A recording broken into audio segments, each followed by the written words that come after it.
እናቴ በጥፍሯ ቁማ ደክማና ለፍታ የሰራችው ምግብ ለእሱ መቼም ቢሆን አይጥመውም ነበር። ያንን በጥፍሯ ቁማ እግሯ እስኪንቀጠቀጥ የሰራችለትን ምግብ ጥርቅ አድርጎ እየበላ በአፉ ግን ስድብና ጩኸቱን ያዘንብባት ነበር። ምግብ በአፉ እያለ እሷን ማዋረዱን እንኳ አያቆምም ነበር። ቡና ስታፈላና ስታቀርብለትም ቢሆን መቼም በሰላም ጠጥቶ አያውቅም። አንድ ቀን ወፈረ፣ ሌላ ቀን ደግሞ ቀጠነ፣ በሌላኛው ጊዜ ደግሞ አረረ በሚሉ ሰበቦች ሁሌ ያራክሳታል። ስራዋን ዝቅ ያደርገዋል። ያጠበችው ልብስ ለእሱ መቼም አይጸዳለትም። በጥንቃቄ ያጸዳችው ቤትም ቢሆን አያረካውም። ሁሉም ነገር የምታደርገው በጥንቃቄ ቢሆንም እሱ ግን ሁሌም እንከን እየፈለገ ህይወቷን ያበላሸው ነበር።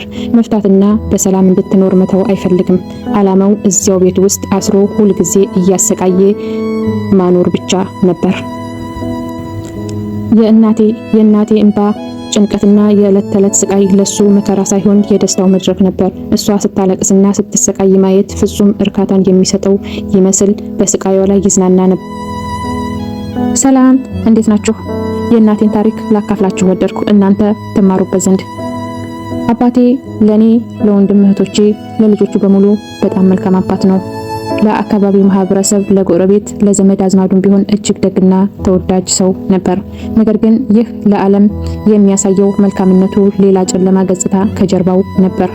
በዚያው ቤት ውስጥ ለምትኖረው ለገዛ እናቴ ግን ሁሌም ቢሆን ቁም ስቅሏን የሚያሳያት በጣም አረመኔ ሰው ነበር።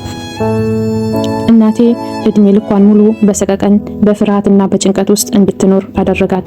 ከእሷ ጋር በሰላም መኖር አይፈልግም። በሌላ በኩል ደግሞ ፈቷት በነፃነት እንድትኖርም አይፈቅድላትም ነበር።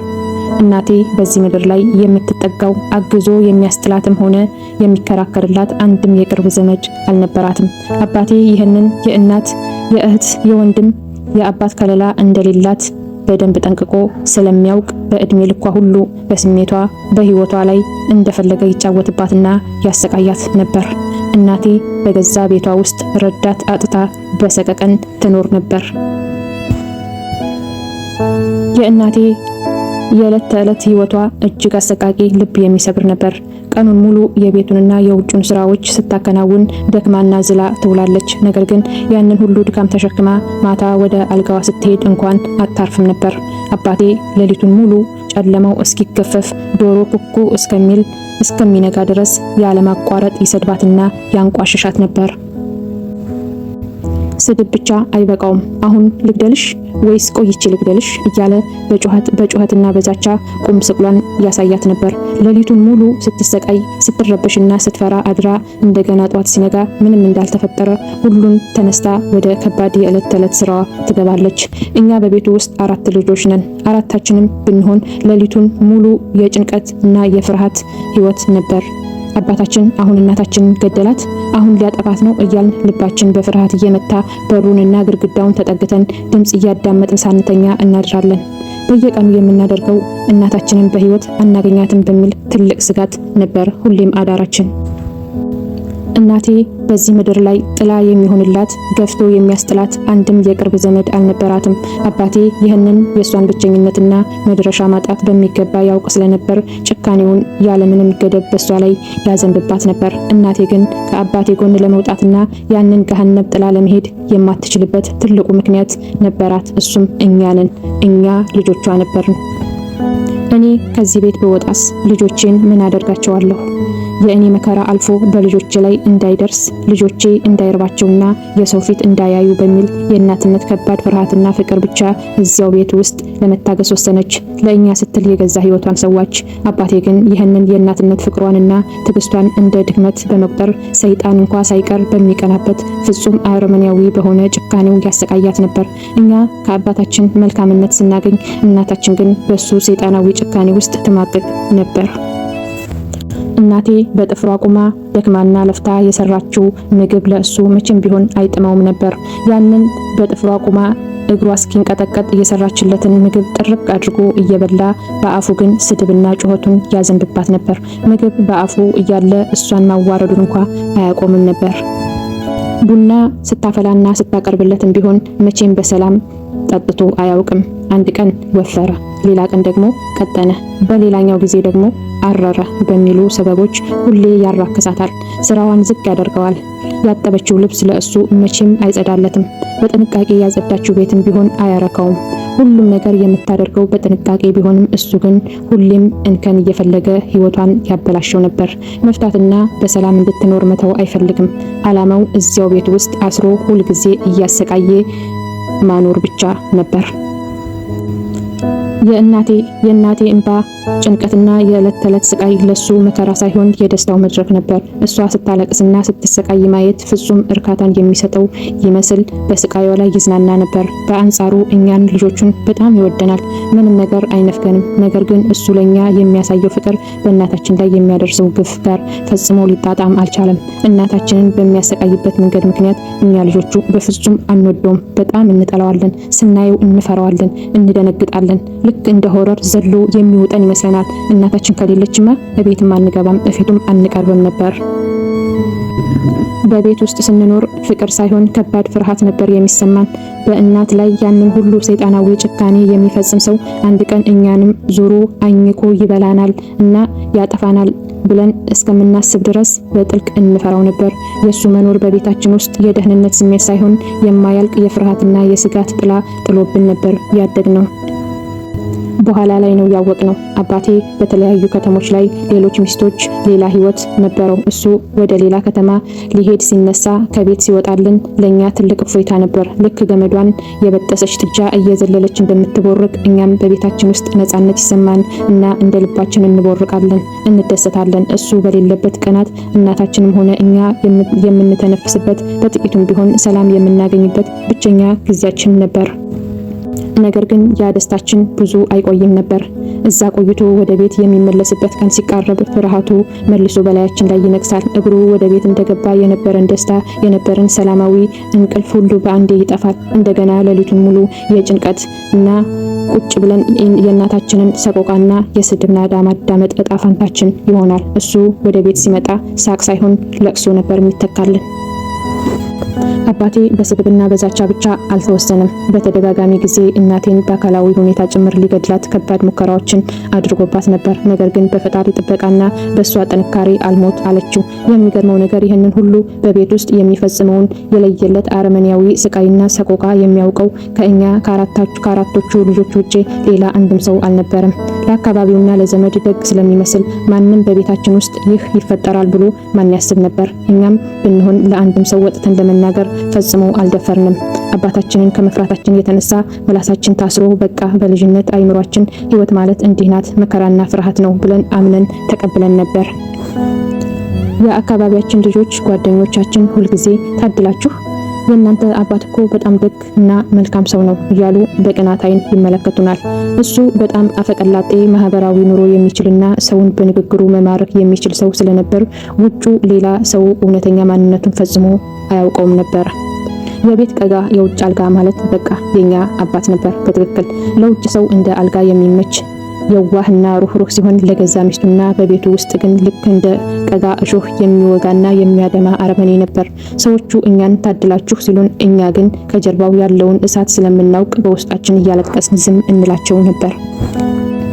በዚህ ከባድ ፍርሃትና ጭንቀት ውስጥ ስላደግን እኛ ልጆቹ በስነ ልቦና በሞራልና በሁሉ ነገር ፈሪና ስጉ ሆነን ቀረን። በልጅነት ልባችን ውስጥ የመተማመን ስሜት ጠፍቶ ሁልጊዜ የሚጠብቀን አደጋ እንዳለ እያሰብን በስጋት መኖር ለመድን። አንዳንድ ቀን እቤት ውስጥ ተዝናንተን ድንገት እየተጫወትን ሳለ አባቴ ሳናስበው ድንገት በሩን ከፍቶ ሲገባ የነበረን ሰላምና ሳቅ በአንዴ ይበተናል። እሱን ላለማስከፋትና ቁጣውን ላለመቀስቀስ የተነሳ ማታ እራት እንኳ ሳንበላ አባባ እኛ በልተናል ብለን በፍርሃት እየተንቀጠቀጥን በቀጥታ ወደ ክፍላችን እንገባለን። እናታችን ግን የራሷ ስቃይ ሳይበቃት ለእኛ ያላት ፍቅር እረፍት አይሰጣትም ነበር። እሱ ሳያያት ደብቃ በጥንቃቄ እራቷን ይዛ ትመጣና ጨለማ ክፍላችን ውስጥ ታበላን ነበር። በዚህ ሁሉ መከራና ተስፋ አስቆራጭ ስቃይ ውስጥ ዓመታትን ስንገፋ በመጨረሻም የእናቴ ደካማ አካልና የተሰበረ ስነ ልቦናን ያንን ሁሉ መከራ መቋቋም አልቻለችም። ሌሊቱን ሙሉ የሚወርድባትን የስድብ ናዳ፣ የግድያ ዛቻና ፍርሃት፣ ቀን ደግሞ የምትደክምበት ከባድ የቤት ስራ ውስጥ አካሏ ደከመ። እናቴ ያንን ሁሉ በደል በውስጧ አፍና ይዛው የኖረችው ስቃይ በሽታ ሆኖ አገረሸባት። መቋቋም እስከማትችልበት ደረጃ ደርሳ በጽኑ በሽታ ላይ ወደቀች። ያልጋ ቁራኛ ሆነች። ለልጆቿ ስትል ብቻ ነፍሷን አጠንክራ የኖረችው ያቺ ምስኪን እናቴ ዛሬ ግን በሽታው ክንዷን አዝሎ አቅም አሳጣት። እኛም እናታችን ካሁን በኋላ በአባታችን እጅ ትሞታለች ብለን በስጋት ስንኖር ዛሬ በበሽታ ተይዛ አልጋ ላይ ስትወድቅ ማየት ሌላ ከባድ ስቃይ ሆነብን። እኔ የቤቱ የመጀመሪያ ልጅ በመሆኔ የእናቴ መታመምና የአልጋ ቁራኛ መሆን ከሁሉም በላይ እኔን ነበር ትልቅ ኃላፊነት ውስጥ የከተተኝ። በወቅቱ 8ኛ ክፍል ደርሼ ነበር። ገና ሕፃን በሆንም የቤት ውስጥ ስቃይና የእናቴ መከራ ያለ እድሜ እንድበስል አድርጎኛል። ከትምህርቴ ጎን ለጎን የእናቴን የቤት ስራ ሙሉ ለሙሉ ኃላፊነቱን ወስጄ እናቴ ሕክምና ላይ ብቻ እንድታተኩርና ጤናዋ እንዲመለስ እናቴን መንከባከብ ጀመርኩ። ከሁሉም በላይ ግን እናቴን ወደ ተለያየ የህክምና ቦታዎች ወስዶ ማሳከሙ የኔ ድርሻ ሆነ። ሁልጊዜ የደከመውንና የሚንቀጠቀጠውን እጇን በጥብቅ ይዤ ወደ ሐኪም ቤት እመላለስ ነበር። አባቴ ለህክምናዋ ግድ ስለሌለው እኔና እናቴ ብቻችንን ነበር የምንታገለው። በዚህ ሁኔታ በተደጋጋሚ ወደ ሆስፒታል በምንመላለስበት ወቅት ከአንድ በጣም ደግ አስተዋይ ሐኪም ዶክተር ጋር ለመተዋወቅ ቻልን። ከዛም በየቀኑ ለህክምና ወደ ሆስፒታል በምንመላለስበት ጊዜ ያ ዶክተር ለኛ ያለው ትኩረትና ደግነት እየጨመረ መጣ። እኔም በሱ መልካምነት እየተማመንኩ ቀስ በቀስ በጥልቀት እየተግባባን መጣን። በውስጤ ለአመታት አፍኜ የኖርኩትን ከባድ ስቃይ፣ የቤታችንን ጥልቅ ገመና፣ የእናቴን የዕለት ተዕለት ሰቆቃና ያንን ሁሉ የአባቴን በደል አንድ በአንድ ዘርግፌ ነገርኩት። ውጩ አልጋ ውስጡ ቀጋ የሆነውን የአባቴን አረመኔያዊ ማንነት ስገልጽለት ሐኪሙ በሚሰማው ነገር ፈጽሞ ደነገጠ። ሁልጊዜ የሰው ፊት እንዳናይ ስትል ብቻ መከራዋን የምትውጠው የእናቴን መስዋዕትነት ሲረዳ ልቡ በጣም አዘነ። ያ ዶክተር ታሪካችንን ዝም ብሎ አልሰማም። በእኛ ህይወት ውስጥ ትልቅ ለውጥ የሚያመጣና እናቴን ከዛ ሰቆቃ የሚታደግበት መንገድ ማሰብ ጀመረ። ያ ዶክተር እናቴን አክሞ የህይወታችንን ሰቆቃ ሰምቶ ብቻ ዝም አላለኝም። ሁኔታውን በራሱ መንገድ በጥልቀት ማጣራት ጀመረ። ስለ አባቴ እውነተኛ ማንነትና በቤት ውስጥ ስለሚፈጸመው አረመኔያዊ ግፍ በደንብ ካረጋገጠ በኋላ ፈጣን እርምጃ ወሰደ። እናቴን ከዛ በላይ በአባቴ እጅ መተው ህይወቷን ለአደጋ እንደሚያጋልጥ ስለተረዳ በፍጥነት ህጋዊ ከለላ የህግ ጠበቃ እንዲደረግላት አደረገ። በዶክተሩና በህግ አካላት ትብብር ህጉ በአስቸኳይ ጣልቃ ገብቶ እናቴ ከአባቴ ጋር እንድትፋታ መንገዱን አቀናጀ። አባቴ በፍርድ ቤት ትዕዛዝና በፖሊስ ተቀፍድዶ በቁጥጥር ስር ዋለ።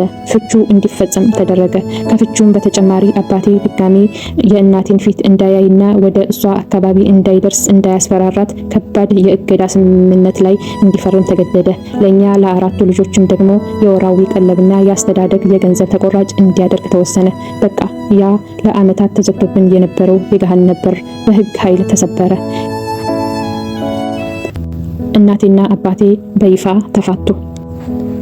እናቴ ከዛ ረጅም አስፈሪና መከራ የ18 ዓመታት የስቃይ ኑሮ በኋላ ያንን ሙቺ አትሙቺ የሚል የዕለት ተዕለት ህይወት ትግል አሸንፋ አሁን ሙሉ በሙሉ እፎይ አለች። በነፃነት መተንፈስ፣ ያለ ፍርሃት መተኛት እና በሰላም መኖር ጀመረች። የእሷ ሰላም ማግኘት ለኛ አዲስ ብርሃን ሆነልን።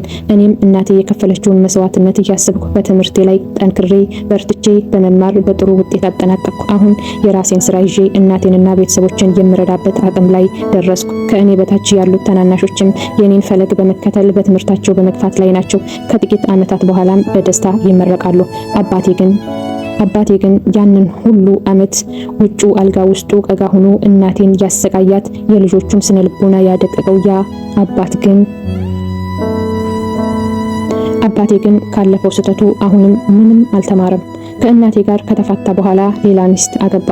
ሁሉም ሴት ልክ እንደ እናቴ መድረሻና ዘመድ የሌላት ግፍና ስቃይን ዝም ብላ የምትውጥ መስሎት ነበር። ከአዲሷ ሚስት ጋር 2 ልጆችን ወልዶ አንድ ቀን እንደለመደውና ቀደም ሲል በቤታችን ያደርግ እንደነበረው ሁሉ ይችንም ሚስቱን ያለ ርህራሄ በኃይል ይደበድባት ጀመር። ነገር ግን ይችኛዋ ሴት እንደ እናቴ ብቸኛ አልነበረችም። በዕለቱ ሚስቱን ሲደበድብ የነበረው ጩኸት ተሰምቶ ወንድሟ ጆሮ ይደርሳል። ወንድሟ እህቱን ለመታደግ በፍጥነት ወደ ቤቱ እየሮጠ እየበረረ ይመጣል። በቁጣ ተሞልቶ የመጣው ወንድም አባቴ እህቱ ላይ የሚያደርሰውን ግፍ ሲያይ ሳይቀድመው አድፍጦ ያዘው። ከዚያም የዓመታት ግፍና ጭካኔውን በሚቀጣው በሚመስል መልኩ አባቴን ክፉኛ ቀጠቀጠው። ጭራሽ አባቴ ሴቶችን ለማንሳትና ለመማታት የሚጠቀምበትን ቀኝ እጁን ወደ ኋላ ጠምዝዞ በኃይል ሰበረው። እናቴን ለ18 ዓመታት ያሰቃያት ልግደልሽ አልግደልሽ እያለ ሌሊቱን ሙሉ ሲዝትባት የነበረው ያ አረመኔ እጅ ዛሬ በሌላ ሰው እጅ ተሰበረ። እኔና ታናናሾቼ ዛሬ ላይ ሆነን ይህንን ስናይ የፈጣሪ ፍርድ ፈጣን ባይሆንም ፍጹም እውነተኛ መሆኑን ተረድተናል። እናቴ ያንን ሁሉ ዓመታት በትዕግስት አልፋ ዛሬ በልጆቿ እቅፍ ውስጥ በሰላም ትኖራለች። አባቴ ግን በገዛ እጁ የዘራውን መከራ ያጨደው ይመስላል። እኔ ግን አሁን እናቴን ልክ እንደ አይኔ ብሌኔ ነው የምንከባከባት። እኔና ታናናሾቼ በገዛ እጇ ውሃ ጠልቃ እንኳ እንድትጠጣ አንፈልግም። ሁሉንም ነገር እኛ ራሳችን እናደርግላታለን። በቃ እንስፍስፍ ነው የምንልላት። ለዓመታት የከፈለችው መስዋዕትነት ውለታዋን ለመመለስ ምንም ብናደርግላት ፈጽሞ አይመልስላትም። ነገር ግን ዛሬም ድረስ በጥልቅ የሚያደማን ሌላ የውስጥ ቁስል አለብን። እናቴን ስናያት ሁልጊዜ እንባ ይቀድመናል። ያሳለፈችው ስቃይ እንደ እግር እሳት በውስጣችን እየነደደ ይጸጽተናል። ያንን ሁሉ ጊዜ ያንን ሁሉ ግፍ በአይናችን እያየን ለምን ፈራን? ለምን ስማን? ለምን ለሷ ስንል ድምጻችንን አውጥተን አልጮህንም? እያልን ዛሬም ድረስ የልጅነት ፍርሃታችን በትልቅ የጸጸት ህመም ያደማናል። እባካችሁ በዚህ ታሪክ ውስጥ የምታልፉ በቤታችሁ ውስጥ የእናት ወይም የቤተሰብ ስቃይ የምታዩ ልጆች በሙሉ በፍጹም ዝም አትበሉ፣ ድምጽ ሁኑ፣ እርዳታ ፈልጉ። ካልሆነ ግን በኋላ ላይ የሚመጣው የጸጸት እሳት በህይወታችሁ እንደ እግር እሳት እድሜ ልካችሁ ሲቀጣችሁና ሲያንገበግባችሁ ይኖራል።